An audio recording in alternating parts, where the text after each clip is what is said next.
नमस्कार दोस्तों, दिग्विजय शर्मा एकेडमी में आपका स्वागत है। आज हम ग्राम विकास के लिए जो केंद्र सरकार द्वारा बनाई गई योजनाएं हैं उनके बारे में पढ़ने वाले हैं। ये यूपी लेखपाल के एग्जाम के लिए काफ़ी ज़्यादा इंपॉर्टेंट है, साथ ही ये रेलवे के एग्जाम में भी इससे क्वेश्चन पूछे जा सकते हैं। तो चलिए शुरू करते हैं जल्दी से। पहली योजना हमारी है दीनदयाल उपाध्याय ग्रामीण कौशल योजना।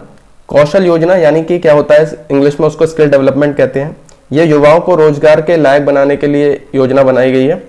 ठीक है, ये स्टार्ट हुई थी हमारी 25 सितंबर 2014 को और इसको शुरू किया था नितिन गडकरी और वेंकैया नायडू ने। इसका मेन टारगेट जो है 15 से 45 साल के जो लोग हैं वो थे। ठीक है, तो इसमें दो चीज़ें याद रखनी है सबसे ज़्यादा। इसकी जो लॉन्च करने की डेट है 25 सितंबर 2014 और 15 से 35 साल के जो आयु वर्ग है, ये दोनों बातें हमें याद रखनी है। ठीक है, अगला देखते हैं। अगली हमारी योजना है रोशनी योजना। ये भी एक क्या है, कौशल विकास योजना है, लेकिन ये किसके लिए, आदिवासियों के लिए है। ये शुरू हुई थी 7 जून 2013 को। इसमें क्या हुआ था, 24 नक्सली प्रभावित जिलों में आदिवासियों को रोजगार देने के लिए ये कौशल विकास योजना का प्रारंभ किया गया था। तो ये 24 नक्सली प्रभावित जिलों को देखा गया, उनको रोजगार देने के लिए ये योजना बनाई गई थी। ठीक है, इसका टारगेट है 10 से 35 साल के लोग। ठीक है, इसमें जो लाभार्थी हैं उसमें 50% आधे जो हैं वो महिलाएं हैं। अच्छा, ये जो योजना है ये हिमायत परियोजना मॉडल पर आधारित है, जो कि क्या है, जम्मू कश्मीर में शुरू की गई थी। ठीक है, तो इसमें जो हाईलाइटेड ये चीज़ें हैं सिर्फ ये याद रखनी है आपको, शॉर्ट में सारा कवर हो जाएगा। ठीक है, अगला देखते हैं। अगला है स्वच्छ भारत अभियान, स्वच्छ भारत मिशन। तो ये क्या कब स्टार्ट हुआ था, 2 अक्टूबर 2014 को स्टार्ट हुआ था। ये नरेंद्र मोदी जी ने स्टार्ट किया था 2 अक्टूबर, यानी महात्मा गांधी की जयंती पर ये स्टार्ट हुआ था। ठीक है, इसमें वही सफाई से रिलेटेड ये सारा होता है। तो इसका जो मेन उद्देश्य था ये क्या था, 2014 में स्टार्ट हुआ था, तो इसका उद्देश्य ये था कि 2019 तक जो सरकार द्वारा किए जा रहे शौचालय के निर्माण है उनको तिगुना कर दिया जाए, यानी 3% से बढ़ाकर 10% तक कर दिया जाए। अब ये क्योंकि 2019 की बात है तो ये इतना ज़्यादा इंपॉर्टेंट नहीं रहता है, इसलिए इसकी डेट ज़रूर याद रखना। ठीक है, ठीक है, तो अगला देखते हैं।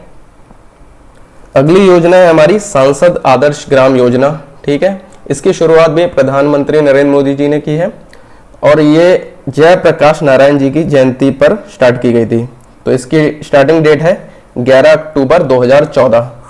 ठीक है, ये डेट याद रखनी है। ठीक है, इस कार्यक्रम के तहत संसद के प्रत्येक सदस्य को 2019 तक 3 गांवों में संस्थागत बुनियादी ढांचे की विकास की जिम्मेदारी लेनी है। तो इसमें क्या है, संसद का जो प्रत्येक सदस्य होगा उसको क्या है, 3 गांव का विकास करवाना है। उसमें क्या है, फिजिकल और इंस्टीट्यूशनल इंफ्रास्ट्रक्चर यानी कि हॉस्पिटल, स्कूल वगैरह ये सब बनवाने हैं। तो इसमें 11 अक्टूबर 2014 को ये लॉन्च हुआ और एक संसद के सदस्य को 3 गांव का विकास करवाना होगा। ठीक है, ये था, इसीलिए इसका नाम भी सांसद आदर्श ग्राम योजना है। ठीक है, सांसद से सांसद के लोग। ठीक है, ऐसे याद रखना है। अगला देखते हैं। अगला है विरासत विकास और संवर्धन योजना। इसको शॉर्ट में हृदय कहते हैं। ठीक है, इसका इंग्लिश में फुल फॉर्म भी याद रहना चाहिए, क्योंकि हृदय से इसका हिंदी में फुल फॉर्म याद रखना थोड़ा सा मुश्किल हो जाता है। इसीलिए क्या करना है, हमें इंग्लिश में याद रखना है, हेरिटेज डेवलपमेंट एंड ऑगमेंटेशन योजना। ठीक है, ठीक है। अगला, ये स्टार्ट कब हुई थी, ये 21 जनवरी 2015 में इसकी शुरुआत की गई थी। ठीक है, तो इसके प्रारंभिक चरण में 12 शहरों की पहचान की गई जिन्हें पुनः जीवित और विकसित किया गया।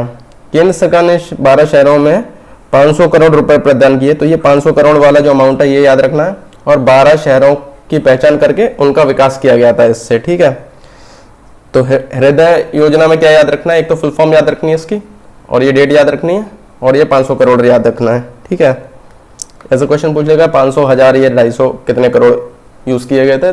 ठीक है, अगली है महात्मा गांधी राष्ट्रीय ग्रामीण रोजगार गारंटी योजना। ठीक है, इसको मनरेगा भी कहते हैं। तो इसकी शुरुआत 2 फरवरी 2006 में की गई थी। ठीक है, अच्छा, इसका यह एक योजना भारतीय श्रम कानून और सामाजिक सुरक्षा उपाय है, जिसका उद्देश्य क्या है, गरीबी रेखा के नीचे के जो लोग हैं उनको काम करने का अधिकार प्रदान करना है। इसका तो ये उद्देश्य ये पूछा जा सकता है, काम करने का अधिकार प्रदान करना है, क्या है, मनरेगा का उद्देश्य है। ठीक है, यह एक योजना गांव के लोगों को एक वर्ष में 100 दिन के रोजगार की गारंटी देती है। तो एक वर्ष में कितने, कम से कम 100 दिन तो आपको रोजगार मनरेगा से मिल जाएगा। ठीक है, तो ये इसके लाभार्थी में भी क्या है, 50% कौन है, श्रमिक महिलाएं हैं।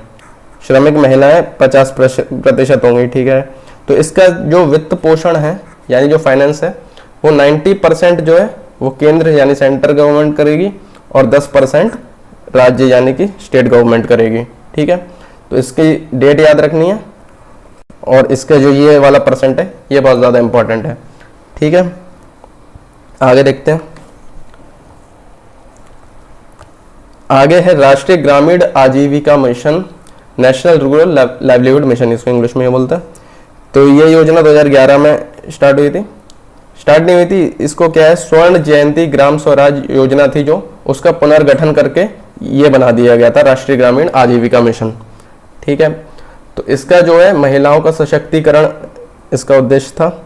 इस योजना के तहत 7% की दर पर क्या है, 3 लाख रुपए तक का आपको लोन मिल सकता था, और अगर आप समय पर भुगतान कर देते थे तो आपको सिर्फ 4% इंटरेस्ट देना पड़ता, यानी ब्याज देना पड़ता था। ठीक है, तो ये इसका ये नाम याद रखना है, किस नाम को चेंज करके ये बनाया गया है। ठीक है, इसका पुनर्गठन किया गया था, इसलिए ये पुराना वाला इसका नाम याद रखना है। ठीक है, तो आगे देखते हैं। हमारी अगली योजना है प्रधानमंत्री ग्राम सड़क योजना। ये 25 दिसंबर 2000 में इसकी शुरुआत हुई थी। अच्छा, जो प्रारंभ में स्टार्टिंग में ये योजना पूरी की पूरी क्या है, केंद्र द्वारा फाइनेंस करी जा रही थी, सेंटर द्वारा, लेकिन 14वें वित्तीय आयोग फाइनेंस कमीशन के बाद क्या हुआ, इसका रेशियो ये 60-40 हो गया, मतलब 60% इसका जो पैसा मिलेगा वो केंद्र द्वारा और 40% ये स्टेट द्वारा। ठीक है, इस योजना को शुरू करने का मुख्य उद्देश्य 500 से अधिक आबादी वाले ग्रामीण क्षेत्रों में और 250 से अधिक आबादी वाले पहाड़ी क्षेत्रों में सभी मौसमों के लिए सड़क, तो इसका नाम ही सड़क योजना है। तो जिन 500 से अधिक अगर कहीं की आबादी है ग्रामीण क्षेत्रों की या 250 से अधिक पहाड़ी क्षेत्रों की, तो वहाँ पर सड़क पूरी उपलब्ध होनी चाहिए, ऐसी कि जो वो सभी मौसमों के अनुकूल हो, किसी भी मौसम में बारिश वगैरह में वो खराब ना हो। तो इसका ये याद रखना है, नॉर्मल जो गांव है उनमें 500 से अधिक आबादी होगी, वहाँ पे सड़क बनेगी, और जो पहाड़ी क्षेत्र है वहाँ पे 250 से ज़्यादा आबादी वाले गाँव में सड़क का प्रबंध किया जाएगा और सभी मौसमों के लिए होगी ये। ठीक है, इसमें हमें क्या क्या याद रखना है, ये डेट याद रखनी है और ये याद रखना है 60-40 इसका अनुपात क्या है सरकार का, और मतलब केंद्र सरकार और राज्य सरकार का। ठीक है, अगली योजना है स्वरोजगार के लिए ग्रामीण युवाओं को प्रशिक्षण। ठीक है, तो इसका भी हमें इंग्लिश में ये याद रखना पड़ेगा क्योंकि ऐसे फुल फॉर्म पूछ लेते हैं, और ये इंग्लिश TRYSEM अगर ऐसे फुल फॉर्म पूछा जाएगा तो हिंदी में बताना थोड़ा मुश्किल हो जाता है, इसलिए इंग्लिश में पढ़े, training to rural youth for self employment. ठीक है, तो ये क्या कब स्टार्ट हुई थी, 15 अगस्त 1979 में ये स्टार्ट हुई थी।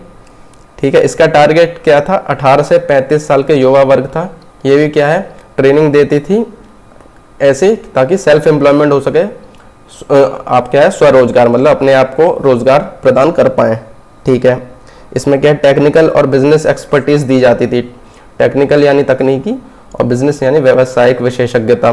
तो ऐसी आपको स्किल्स प्रदान करी जाती थी जिससे कि आप अपना बिजनेस खुद चला सकें। ठीक है, 1 अप्रैल 1999 को इस योजना का विलय स्वर्ण जयंती ग्राम स्वरोजगार योजना में कर दिया गया था। ठीक है, हमारी अगली योजना है अंत्योदय अन्न योजना। ठीक है, इसकी स्टार्टिंग करी थी प्रधानमंत्री अटल बिहारी वाजपेयी ने 25 दिसंबर 2000 में। ठीक है, इस योजना के तहत क्या था, गरीबी रेखा के नीचे यानी कि बिलो पॉवर्टी लाइन में रहने वाले लगभग 2 करोड़ लोगों को खाद्यान्न प्रदान किया गया था। ठीक है, ठीक है, इसका नाम ही अंत्योदय अन्न योजना है, तो इसमें क्या अन्न दिया जाएगा।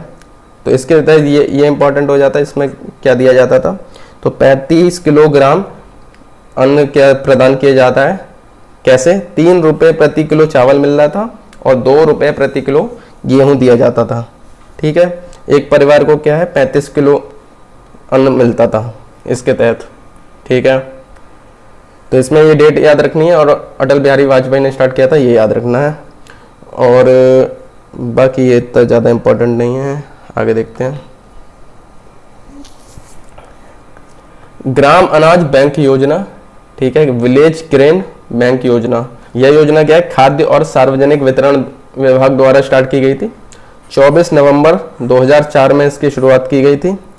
तो इसका मेन मकसद क्या था, आपदा आ जाए कोई, या खराब मौसम बहुत ज़्यादा हो जाता है, बहुत ज़्यादा बारिश या बाढ़ वगैरह आ जाती है, तो लोगों को भुखमरी से बचाना इसका मेन उद्देश्य था। ठीक है, तो इसमें क्या था, ये क्या लिखा है यहाँ पे, बैंक, अनाज बैंक है। तो इसमें क्या है, अनाज बैंक से आप अनाज क्या है, बैंक से जैसे उधार ले सकते हैं, उसी तरह अनाज बैंक से अनाज उधार ले सकते हैं। ठीक है, और जब आपके पास अनाज वापस आ जाए तो आप वापस कर सकते हैं। ठीक है, तो इसमें इसकी डेट याद रखनी है, और ये याद रखना है ये किसके लिए ये स्टार्ट की गई थी। ठीक है, अगला देखते हैं। राष्ट्रीय ग्रामीण स्वास्थ्य mission, national rural health mission. ठीक है, तो इसका ये फुल फॉर्म पूछ लेता है, NRHM ऐसे करके। ठीक है, तो इंग्लिश में ये पता होना चाहिए, NRHM ऐसे इसका फुल फॉर्म पूछ लेता है। ठीक है, तो ये शुरुआत इसकी 12 अप्रैल 2005 में करी गई थी। राष्ट्रीय स्वास्थ्य मिशन के अंदर ये आता है। इस योजना का मेन उद्देश्य है जो दूर दराज में लोग रह रहे हैं उनको भी स्वास्थ्य सेवाएं अच्छी से अच्छी प्रदान की जाएं। तो ठीक है, ये तो नाम से ही पता चल रहा है, तो ये ऐसा कुछ इसका याद रखने की कोई ज़रूरत नहीं है। ठीक है, इसकी ये योजना क्या, स्वास्थ्य एवं परिवार कल्याण मंत्रालय द्वारा चलाया गया था ये। ठीक है, तो इसमें सबसे ज़्यादा इंपॉर्टेंट इसकी डेट हो जाती है, और ये फुल फॉर्म इंग्लिश में याद रखना। ठीक है, अगला देखते हैं। अगला हमारा आता है आम आदमी बीमा योजना। तो ये शुरुआत इसकी हुई थी 2 अक्टूबर 2007 में। ठीक है, यह है ग्रामीण परिवारों के लिए एक सामाजिक सुरक्षा योजना है। ठीक है, तो बीमा मतलब सामाजिक सुरक्षा होता है, ये कोई ऐसा इम्पोर्टेंट नहीं है। की तरह परिवार के एक सदस्य को, तो क्या है, परिवार के एक सदस्य को इससे लाभ मिलता था। तो इस योजना के तहत क्या होता था, राज्य और केंद्र सरकार दोनों मिलकर क्या है, प्रति वर्ष प्रति व्यक्ति के लिए 200 रुपये का प्रीमियम भरती थी। तो अगर आपकी एज 18 और 59 के बीच में है तो आपको प्रीमियम क्या है, भरने की ज़रूरत नहीं है। तो ये प्रीमियम कौन भरेगा, राज्य और केंद्र सरकार भरेंगी। ठीक है, ठीक है, तो इसमें यही है 200 रुपये का ये प्रीमियम भरा जा रहा है, तो ये याद रखना है, और इसकी डेट याद रखनी है। ठीक है, अगला देखते हैं। अगला है कुटीर ज्योति कार्यक्रम। तो नाम इसमें यहाँ पे ज्योति लिखा है। तो ये किसके लिए थे, बिजली कनेक्शन इसमें लगाए जाते थे लोगों के। ठीक है, तो इसकी शुरुआत कभी हुई, 1988-89 में इसकी शुरुआत हुई थी। इसका मुख्य उद्देश्य क्या था, अनुसूचित जाति और अनुसूचित जनजातियों सहित गरीब रेखा के नीचे रहने वाले ग्रामीण लोगों को जीवन में सुधार करना था। जीवन में सुधार कैसे करना था, इस योजना के तहत क्या होता था, सिंगल पॉइंट यानी कि एकल पॉइंट जो है वाले बिजली कनेक्शन के लिए 400 रुपये जो होते थे वो सरकार द्वारा प्रदान किए जाते थे। ठीक है, तो इसका यहाँ पे ज्योति लिखा है, ज्योति से आप याद रख सकते हैं, ज्योति से यानी बिजली का कनेक्शन। तो इसके ये रुपए जो हैं 400, ये आपको याद रखने होंगे, और स्टार्टिंग इसकी 1988 में हुई थी, ये याद रखना होगा। ठीक है, अगला देखते हैं। अगला है सर्व शिक्षा अभियान, ये काफ़ी इंपॉर्टेंट है। तो इसकी शुरुआत 2000 में हुई थी। तो इसका मुख्य उद्देश्य क्या था, 6 से 14 साल तक के जो बच्चे थे उनको मुफ्त और अनिवार्य शिक्षा प्रदान की जाए। मुफ्त भी और अनिवार्य मतलब कंपलसरी। ठीक है, इसकी शुरुआत अटल बिहारी वाजपेयी ने की थी, और ये क्या है, 86वें संशोधन के से संबंध है इसका, ये इंपॉर्टेंट है, 86वां संशोधन। ठीक है, इसके लिए, और इसकी जो इसमें जो फाइनेंस करने की बात थी, ठीक है, तो इसका जो खर्चा है वो केंद्र और राज्य सरकार दोनों 50-50 आधा आधा इसमें देते हैं। ठीक है, तो दोनों का 50-50 रेशियो, आधा आधा रेशियो। ठीक है, तो इसमें ये इंपॉर्टेंट है काफ़ी ज़्यादा, सर्व शिक्षा अभियान, इससे काफ़ी क्वेश्चन पूछे जाते हैं। तो इसकी डेट, और ये 6 से 14 साल के बच्चों को मुफ्त शिक्षा किसने स्टार्टिंग अटल बिहारी वाजपेयी ने की, और 86वां संशोधन, ये सब आपको याद रखना है, और ये 50-50 भी याद रखना है। ठीक है, अगला क्वेश्चन देखते हैं।